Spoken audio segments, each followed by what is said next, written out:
Greetings and salutations, everyone. I hope everyone is doing well today. Wow, I am very excited to share the terrifying, informative, and exciting encounters today.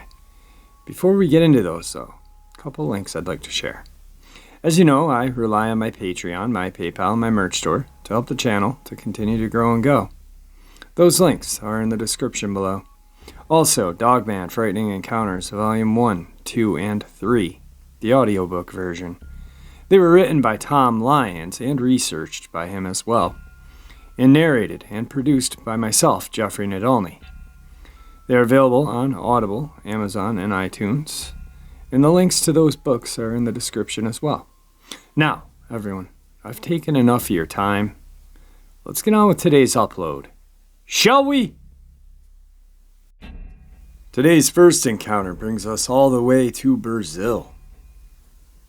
My story starts when I was 15 years old in 2012. Myself and 3 of my very best friends that I will call Luke 17, Luis 16, and Gary 15, decided to go camping. And since our dads all worked in the military, we had access to some woods that weren't very far from our homes, 3 miles at most. Of course, we weren't trained in anything, but since I lived some time in the middle of the Amazon forest, I had confidence that I could handle a night not very far from my home. So it was July, winter here in Brazil, and it's really cold, like 5 degrees Celsius, kind of cold.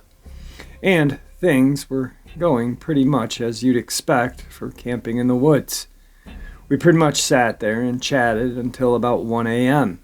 Then we decided to take shifts in duos to watch our tents for any animals that could be near. We were afraid of jaguars, but probably most that could get near us would be some capybaras that are pretty common in this region. At around 4 in the morning, Gary, my duo, was outside of the tent calling for me to stay up with him, but as it was so cold, I wanted to stay inside, saying that no animal would go near us with the noise we are making.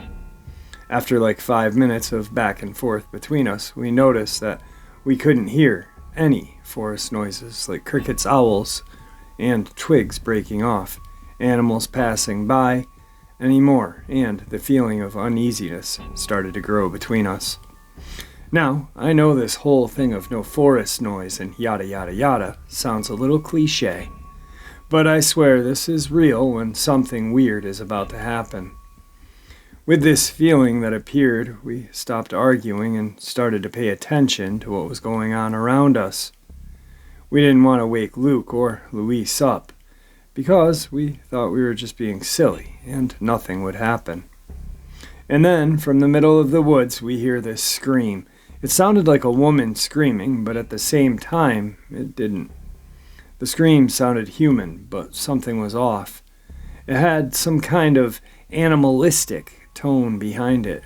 It's really hard to explain.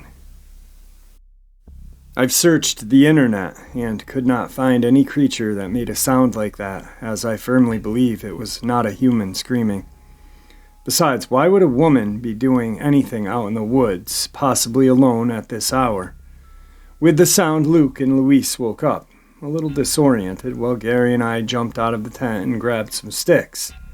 That was the only thing we could find that could serve as a weapon. Needless to say, we didn't sleep for the rest of the night, as we were not so patiently awaiting the morning to come. After what looked like hours, but probably was no more than 5 minutes, the forest resumed its regular noises, and we calmed down a bit. When the sun rose, we packed our things as fast as we could and left. When we were all getting outside of the forest, we told the military that was guarding the woods what we heard, but I'm not really sure that they believed us. Some random teenagers. I'm still friends with those guys that I camped with, and, as I said, every time I see them, I ask if they remember the fact that they all say they remember and still cannot imagine what was screaming that night. and if we were in real danger. Today's second encounter. My experience at Skull Valley Primitive Campgrounds in Utah absolutely terrified me and has ruined camping for me, possibly forever. Here's what happened. The summer before last, I took a road trip from my home in Colorado up the west coast into Canada, my northernmost destination being Fernie, BC. As I have family there, I mapped out a series of free campgrounds to stay in instead of hotels. I loved camping, and it would help me stay on budget as well. My boyfriend at the time also was traveling, so we were planning to meet up in San Francisco and get to Seattle together. I was doing the first bit of trip with just my dog, and my planned campsite was a place called Skull Valley Primitive in Utah, owned by the Bureau of Land Management. I found the site fairly easily. The camping spots are all up a dirt hill, so I took the first site I saw as my car is not made for off-roading. I set up my tent without any issues and changed into my hiking boots. It was so hot. I remember my poor dog had to have a cool towel down after I set up camp because he just couldn't get cooled off. There were a ton of other campsites, but hardly anyone used them. There were 2 RVs I came across parked super far away from my site, and I was definitely the only tent camper. I decided to take a hike before the sun went down. The campsite is adjacent to these mountains that rise out of flat ground and have what appear to be cave dwellings carved into the face of them. I wanted to investigate, so Teddy, my dog, and I started off in that direction. After only a few minutes of walking, we hit a barbed wire fence. I didn't think twice about ducking under it and continuing onward. I just didn't think it'd be a problem. Only a few yards after ducking under, I stopped dead in my tracks. An eerie, unusual sound was coming from the direction of the cave dwellings. The best description I can give you is it sounded like dozens of humans trying to howl like wolves. Like many people pretending to be a wolf pack, and it sounded like its origin was inside the caves themselves. My dog was as spooked as I was and had already started running back to the campsite by the time I turned around. The sounds continued until I was well inside the camp perimeters. The sun was almost completely set when I decided to let Teddy out for one last break. I was freaked out by what had happened and didn't want to be running around in dark. Teddy is a dog that simply does not need a leash. He is never more than several feet away from me, so I didn't use one. I zipped up the tent and walked him away from our site, and suddenly he was just gone. I couldn't see or hear any sign of him. The sun had finished setting by the time I finally gave up screaming for him and returned to the tent, which had not been left alone. The tent had a broken zipper when I arrived, and my stuff was strewn about the inside. Though nothing was missing, I want to emphasize the fact that during this time period I noticed there were no nature noise, no crickets chirping or anything at all. And I felt what can only be described as complete dread, sheer terror. I was simply petrified. I've never felt so scared in my life. In fact, I feel the same terror just thinking about it sometimes. It's truly the scariest thing I've ever had happen, and I will not forget it. I decided to grab my taser and keep trying to find Teddy. After a bit longer of whistling and shouting for him, I realized he wasn't coming back. So I headed into my tent and used some safety pins. I had to pin it closed since the zipper was now broken. This is where things get even weirder. As I lie there, trying not to totally freak out, something started violently shaking my tent from multiple angles. I could feel whatever it was brush against my feet sometimes, and the shaking was relentless. At some point, several hours later, I heard my dog outside of the tent and peeked out. It was him. I quickly unpinned part of the flap and he hopped in. His behavior was definitely off, and he reacted to the constant shaking of our tent, even more so than I did. Neither of us slept that night, and as soon as morning came, we were gone. I called my now ex-boyfriend on the drive out and recounted exactly what had happened. He started to Google the location and find out that the area I had walked into was actually the site of an extremely small and impoverished Native American reservation. His hypothesis was that they had been watching me and decided to screw with me after dark. I can believe this to some extent. It's somewhat plausible, I guess. Anyway, that's my story. It was the first and last time I camped by myself during the trip, and sadly, I have not returned to solo camping once since. Today's third encounter. So in 2015, I made a self-funded trip to St. Louis, Missouri to visit my cousin who lived with her husband for 5 weeks. I'm from Australia, and this was my first trip overseas. Though I was 18 and female, I have plenty of common sense, so my parents trusted me to make the trip, which included a 16-hour flight across the Pacific and a 5-hour stop over in Dallas Airport alone. All of this I did with relative ease. I stayed at my cousin's, was great. We saw the St. Louis sights, and I particularly enjoyed visiting the national parks, being a nature-oriented person myself and very good with animals. This is important to my encounter, as I am able to identify animals on sight due to childhood interest in reading books about animals around, so I know a lot of morphology of the different animals. Anyway, one night my cousin decided to take me to the famous ice cream parlor, whose name I can't remember, but it's really well known, and kind of set up like a kiosk. To get there, we had to drive 20 minutes. It was my cousin and her husband in the front, with myself and their 2 younger children in the back. As we drove, we passed through an area that was lit by street lamps, but really deserted. To visualize this part of the road, it's split in 2 parts, with a medium strip separating the 2 opposing flows of traffic.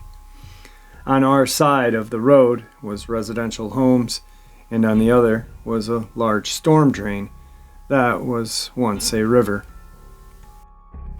There is a large grassy and treed area on the riverside that separates it from the road, which has multiple streetlights. It was a rather windy night, too, as it was autumn time. I've always loved looking out the window at night while driving, and at this point I was looking out the window across from me, which meant I was looking across the 2 kids. We were traveling slowly, probably about 50 miles an hour, or 80 kilometers. So I got a good look at the trees in the medium. As we neared the next light, I saw what I thought was a coyote just standing underneath the streetlight. The night was so dark around the light, so it really illuminated the canine. I was excited. This was my first larger American animal. In Australia, we don't have wolves or coyotes, only feral dog, fox, and dingoes, which don't live near me. I didn't point it out to anyone else in the car because as we got closer, I realized it was well too big to be a coyote. It was more the size of a wolf, maybe even bigger, but its characteristics were of a coyote. Pointed face, longer tail.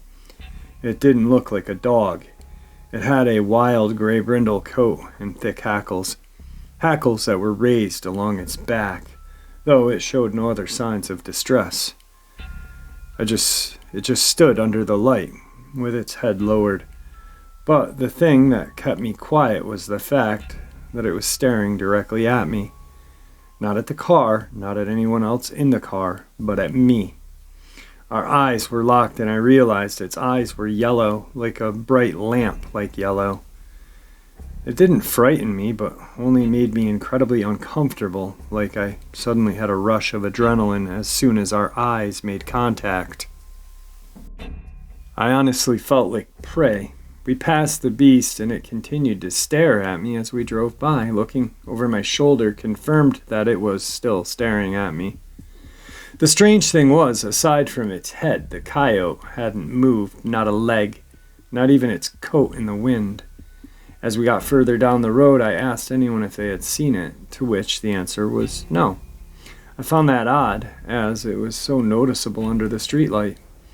Anyway, we got the ice cream, me thinking about the coyote the whole time, and as we headed home along the same road, I looked for it, but could not see it. I paid no mind after. I couldn't see it again, but the strange thing happened later that night. At around 4 in the morning, I awoke terrified in my bed. I remained perfectly still with little breathing. I do this when I'm frightened. It was utterly silent, like not even a normal night noise that you would expect from a town. Then suddenly there was this huge bang, and I heard the car alarm going off, and later ambulance lights. It turns out there was a car crash just outside of my cousin's house. We asked around and found out the driver had swerved to avoid a huge animal and hit the power line. No one could identify the animal. I wonder if it was that coyote, and if so, why did it follow me? I've heard stories of creatures all throughout the United States and worldwide. I've always been sensitive to supernatural things. I got a very unnatural vibe from that coyote, and that feeling of terror before the car crash was queer. I also know that my cousin's husband has Native American heritage. What was under that street lamp that night? A dogman, you think? Today's fourth encounter. So a long while ago, me and my very close friend got bored and decided to discover the nearby woods. We lived in a secluded area where we had a thick forest around us for miles, and frankly, rural area was boring. We had no one from our age and no internet, so while we were sitting aimlessly, we decided to pack some stuff and wander into the woods. Now, my friend is a huge guy, mainly because he's obsessed with bodybuilding. So it was a bit hard for someone to scare him, but as we walked in, we both had this eerie feeling like we were being watched. The mood was tense, and strangely, the woods were dead silent. No birds chirping, no wind, no sound of an animal or insect, not even a cricket. Approximately after 20 minutes of nothing but scaring ourselves, we heard a bark. In where I live, we have stray dogs both in the streets and the wooded areas. And the ones that are in the wooded areas are not as friendly as the one in the streets, mainly because they're hungry. We stopped in our tracks and paid close attention to where the sound was coming from. It was coming from our left and sounded pretty close. However, as this barking kept on, we both realized there was something off about it. I don't know how to put it, but it was almost like someone was trying to impersonate a dog, doing a very good job of it, but not at all at the same time. Then we realized another odd thing about our supposed canine friend. The dog was repetitive, like it was playing on a speaker. My friend said that something's off and he's generally creeped out, and I'm not going to lie, I was shaking. You might say that it's quite natural to get creeped out in the woods in the middle of the night, out in the middle of nowhere, but this was different. Every single fiber in our bodies wanted us to get the hell out of there. We were too scared to move. Finally, I told my friend to run, and quite reluctantly he obliged. We ran like our lives were depending on it, and I still feel like that thing was chasing us. We were out of breath when we found our way back, and my buddy said he heard branches breaking as we were hauling out of there, and he said he was on the verge of crying hysterically out of pure fear. Strangest thing, however, is the fact that we both live in the country, which has nothing to do with America, let alone native culture. What do you think this was chasing us out there? Just a brief cut in. Pretty much, if you didn't get the last part of that, they don't live in America. What these guys, or this guy, or person, I shouldn't guess, was talking about was, for some reason, they thought it was a skinwalker or a shapeshifter, which we all know skinwalkers are Navajo, shapeshifters are worldwide. I don't think it was a shapeshifter at all. My thing is it was probably a dogman, and you're really lucky to get out of there with your lives. Good listening to your instincts. Today's final encounter. I live in Alaska, so we have both little people and big people. We have our native words for both of them, and there's countless stories about encounters with them. Big people are basically the same as small, but just taller. Long time before photos were relevant in Alaska, my ancestors lived in harmony with the little people. Yes, they're next door neighbors and stuff. They lived like that for a while until one day one of the dogs of the native people ate one of the little people's baby. As it had stumbled too close to the dog, food was scarce to try and keep every single dog pack well fed. The little people leader met with the native leader and suggested that they put the dog down and all would be forgiven. Mind you, this was the native's finest dog and was the leader for many years, and he decided against it.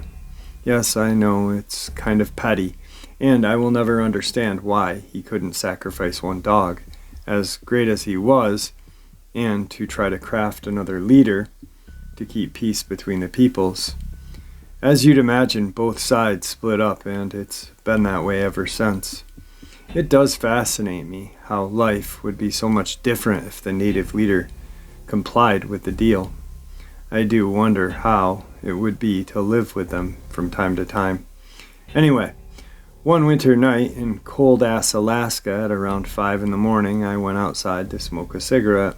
It was unnervingly quiet and dark, as it usually is at this time of the night. I live in a really, really small town that barely stretches across 1 mile. Outside of my house, there is one LED light connected to an electric pole that's about a block or two away. There's never anyone out riding their machines or four-wheelers at that time of night, and rarely ever is someone walking around, let alone running. I'm smoking my cigarette, and about halfway through I saw it out of the corner of my eye. Now at first I thought it was someone taking a jog, but who would be jogging at 5 a.m. on a cold winter night? Not insulting my town, but no one frickin' runs here, lol. Not outside at least. There are some white teachers who do run, but all the teachers were out of town, back with their families in their home state, as it was Christmas season. It was also snowing lightly. I turned and looked, and oh shit, this 7-foot tall thing was just blasting down the street. I'm talking Usain Bolt shit, going for gold. I'm not really great at height perception, but I know he was a minimum of 6'8" to 7 feet. But here's where it gets creepy. When you run, your arms move, right? It's just instinct, and I believe it does help you go faster with the right form. When I saw it, both arms were tucked on the side of its hips, no arms moving, but those legs were going at least 20 to 25 miles an hour. I was surprised at this point, but then I noticed something else it was doing. It was watching me as it ran by. I can see the parka rough outline at the top of its body facing towards me the whole time I was in sight. No arms moving, only legs looking at me as it was burning through the road. Now, I did say there was a bright LED light a couple blocks away from my house, and it faces towards my place, but that didn't do any help for me to scope out the facial features. Especially since the light was on the side as it was running and completely on the other side of its face as it was looking toward me. I watched it go by as it just watched me as well. It felt like an eternity, but really was probably 10 to 15 seconds. Right behind it, a fox was chasing him, almost like it was his pet or something. Although it's widely known in the state, big and little people have supernatural powers, one of which is being able to transform into an animal that it chooses. So I really don't know if it was its buddy or its pet. I guess I'll never know. As soon as both of them were out of my sight, I went further onto the porch to see where they went. My friend, when I told him about that part, said, what if it turned around and ran towards you? What would you do then? That made me realize how dumb I actually was trying to observe its whereabouts. and that I never in a million years would go further onto the porch just to see it. Again, after I saw it had gone, I couldn't fathom what I had just seen until later, and I noped it back to inside, even though my cigarette was half gone. I didn't even put the cigarette in the container, just flew it across the yard. I went inside, continued on like nothing ever happened, went to sleep, and wouldn't talk about it for another year or so, and I have no idea why. But when I did finally tell my friend mentioned above, he immediately said the native word we have for the tall people. A lot of my people chose to doubt me whenever I tell them about it, and it infuriates me because our culture has been involved with these kinds of beings for hundreds of years. We have a lot of folklore stories, but we also have a bunch of accounts based on true encounters. If you read up on supernatural beings in native Alaska, there are some horrific ones that will straight up scare the shit out of you. This happened a long time ago, and I do think from time to time about it. Like, why? Why did it do that to me of all people? I've always heard stories of my friends running into little people, and I've never seen one before. I'd just be like, man, I wish I could run into a little person or something. Or something, I recall saying that a bunch of times. It's possible that one of their supernatural powers could sense this, like almost mocking me. This is what you wanted to see, huh? I wouldn't go out of two places at night unless I had a ride, because who knows if I'd see it again. This went on for about a year. Then I kind of just forgot about it, I guess. Nowadays I can walk alone at night and be much less worrisome. I've done it countless times since then, and if it wanted to do something to me, it damn sure would have done it by now. People tell me that they chose who wants to see them and who can see them. Their stealth is unmatched, and only a select few can see the big and little people. That's why I wonder why me? Why did it choose for me to see it? Was it just to quench my thirst for the supernatural, telling me that this is real? I never know. I'm certainly not going to ask it. Wow, what an amazing bunch of encounters. Very interesting, the last one. I wanted to share that one with you because there's so many Native American cultures that we have, forgotten about their folklore or never told. And I just find that fascinating that someone was willing to share a part of their culture with us. Even though I am Native American, not carded, but my mom is, I still am kind of looked upon as white. And interestingly enough, I sweat in sweat lodges on the reservation and stuff like that, but my family members and the elders, don't really treat me like, my cousins who live on the res. Interesting story, and I probably shared this once or twice, but we were on a sweat lodge in Hogansburg, or the Aquasachie Reservation, which means partridge drumming. And so we're getting ready to sweat. These beautiful rocks are heated up, and they're from Mount St. Helens, so they're very sacred. And I was honored, because like I said, I was still looked upon, even though I was family, but I was still looked upon like I was white. And so we get in the sweat lodge, and it's, normal size of a sweat lodge. A lot of you don't know what it is. It's just like a dome made out of sticks, crisscrossed multiple times, covered with many, many blankets to keep the heat and the steam in. There's a pit in the middle, and can usually fit between 4 to 6 people in the one that we were in, and there's 4 of us in this. So my uncle's at one side, another elder's at one side of the door, and then my cousin and me. And in the middle are the heated rocks, which are heated from a fire outside. And then the elders pour the water, and that causes the steam, which causes us to sweat. It's a Native American's version of a sauna, but with religious purposes. So we're praying, and at one point I opened my eyes. I think it was because it was really hot and I needed some water. And you don't drink anything while you're sweating. So I kind of look at my cousin, who is right kind of aside of me, but 4 feet, 5 feet.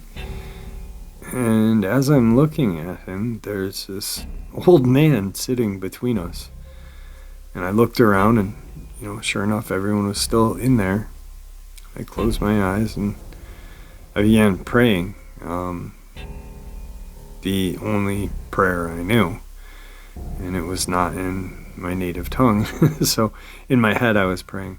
So we get out of the lodge, right?